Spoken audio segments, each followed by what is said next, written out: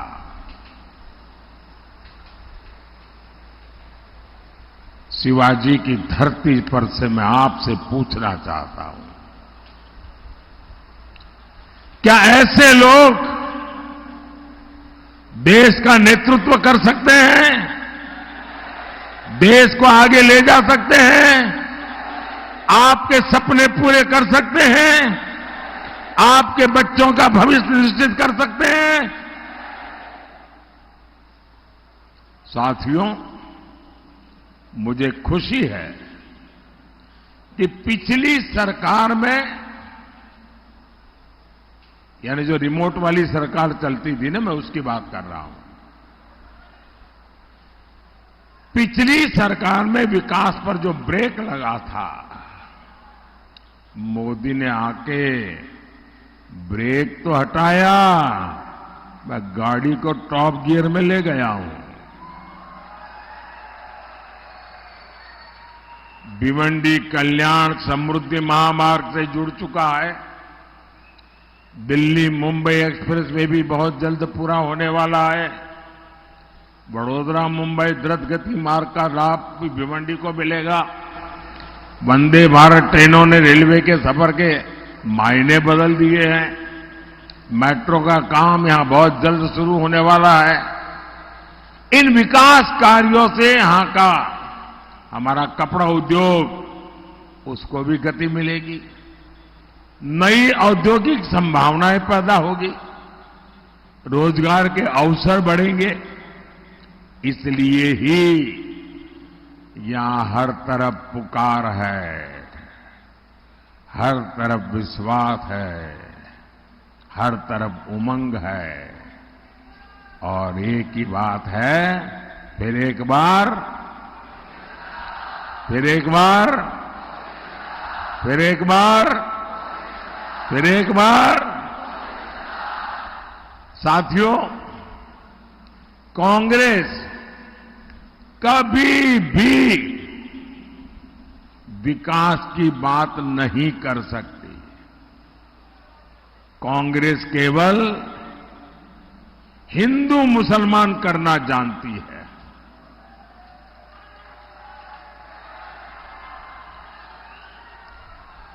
इनके लिए विकास का मतलब है सिर्फ उन लोगों का विकास जो उन्हें वोट देते हैं। कांग्रेस किस कदर हिंदू मुसलमान करती रहती है, और मैं लगातार इसको एक्सपोज करता हूं। और जब मैं इनकी ये सारी बेईमानी बाहर लाता हूं, तो इनको जो इकोसिस्टम है वो चिल्लाने लगता है, बोले मोदी हिंदू मुसलमान लाए। अरे मोदी तो ये जो हिंदू मुसलमान के नाम पर देश को तोड़ने वाले लोग हैं ना, उनका कच्चा चिट्ठा खोल रहा है।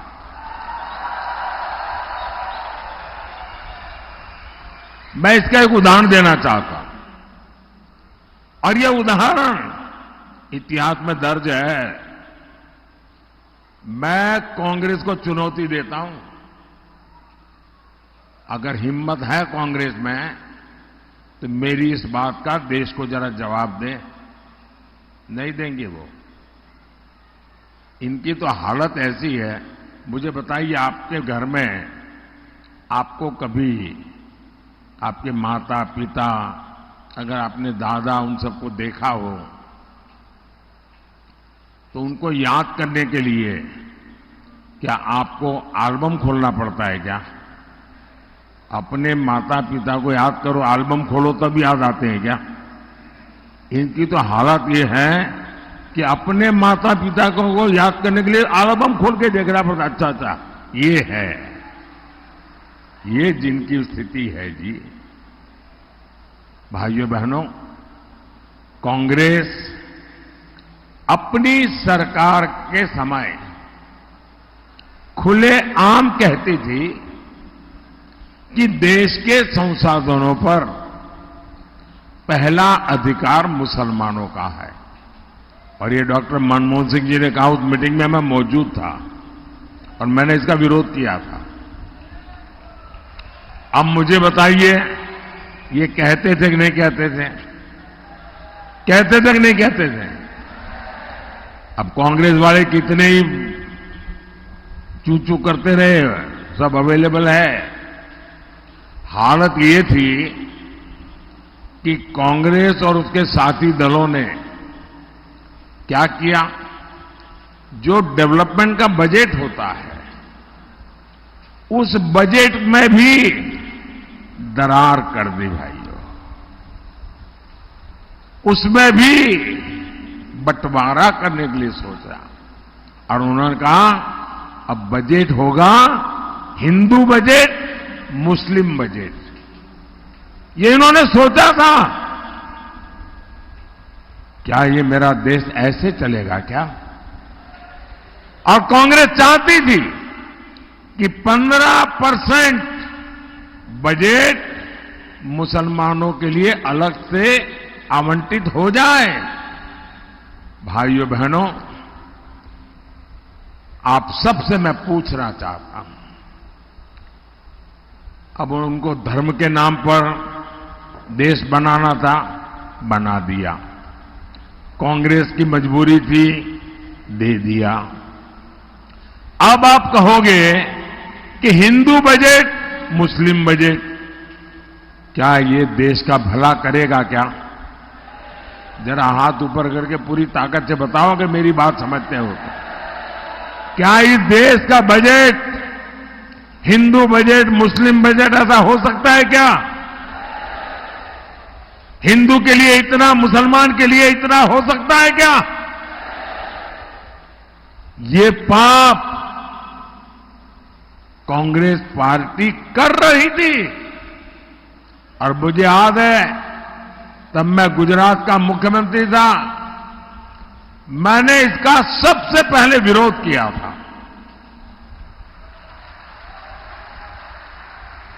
कांग्रेस और इंडिया अलायंस अगर सत्ता में आए तो ये ही करने वाले हैं। क्या हमें देश को एक रखना है कि नहीं है?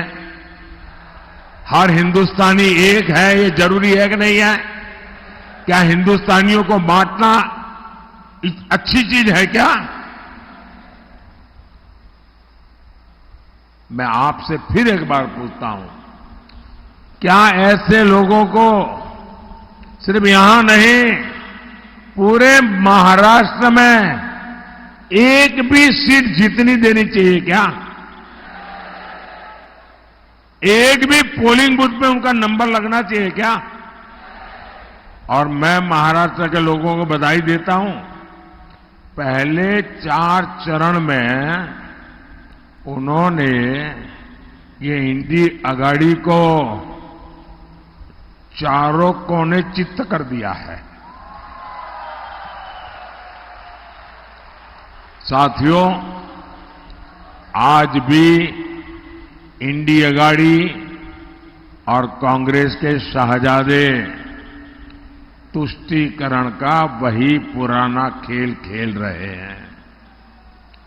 इन लोगों की नजर अब एससी, एसटी, ओबीसी के आरक्षण पर है और उन्होंने प्रयोग शुरू कर दिया है। कर्नाटका, ये उनकी लेबोरेटरी बनाई है। कर्नाटका में उन्होंने क्या किया, सरकार में आने के बाद रातों रात कर्नाटका में जितने मुसलमान थे